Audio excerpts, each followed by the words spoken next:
Okay, so hello everyone. एक छोटा सा इन्फॉर्मेशन देना था आपको। मैं सोच रहा था इसके बारे में पहले से बताऊं, लेकिन एसएससी ने जेएसएससी ने जो पेपर 2 इंग्लिश का सिलेबस लॉन्च किया था, जो रिलीज़ किया था, उसमें कुछ एरर्स दिख रहे हैं गाइस। ठीक है, अब लास्ट मतलब क्या हुआ, एक दो दिन पहले जब मैं कुछ एसेज के बारे में और कुछ स्टोरीज़ के बारे में सर्च कर रहा था, तो एक गड़बड़ी मुझे दिखी। वो गड़बड़ी क्या है मैं बता देता हूँ। ठीक है, पहले आप ऐसा करो, इस सिलेबस को देख लो गाइस। ठीक है, देखो हमारे सिलेबस का सेक्शन में ऐसे का पार्ट था। ठीक है, ऐसे जैसा कि आप देख सकते हो, ऐसे आपके सामने दिख रहा है। ऐसे में यहाँ जो सेकंड नंबर हमारा ऐसे वॉलेंट्री पॉवर्टी हमने सिलेबस में कर लिया है, सेकंड नंबर।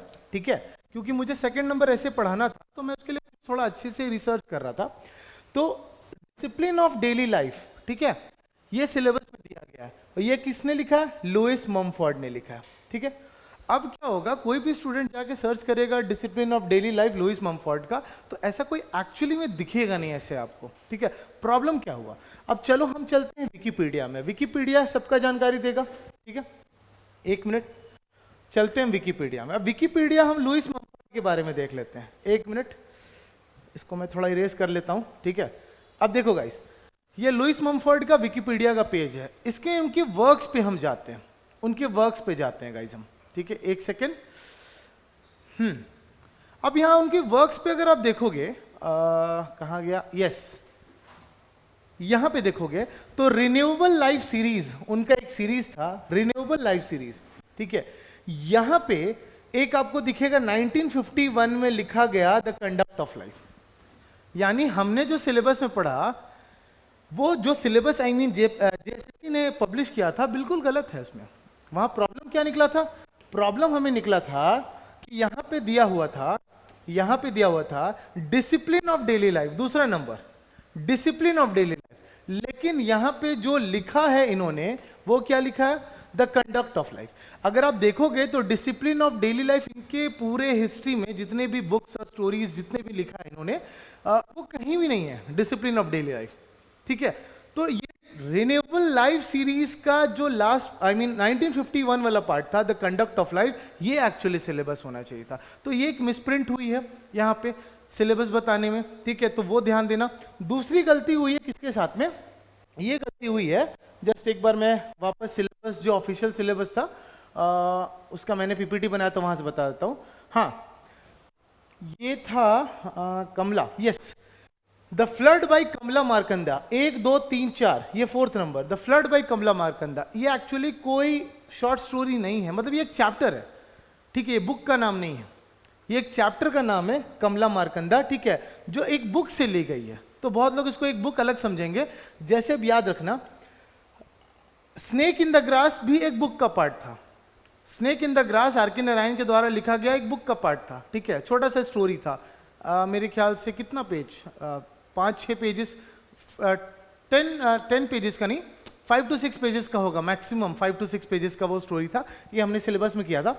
अब यहाँ पे देखो, द फ्लड कमला मार्कंदा, ये भी एक्चुअली कोई बुक नहीं है, ये एक चैप्टर था। ठीक है, अब इसके बाद अगर आप सर्च करोगे, ठीक है, तो ये एक्चुअली कमला मार्कंदा का ऑफिशियल पेज है।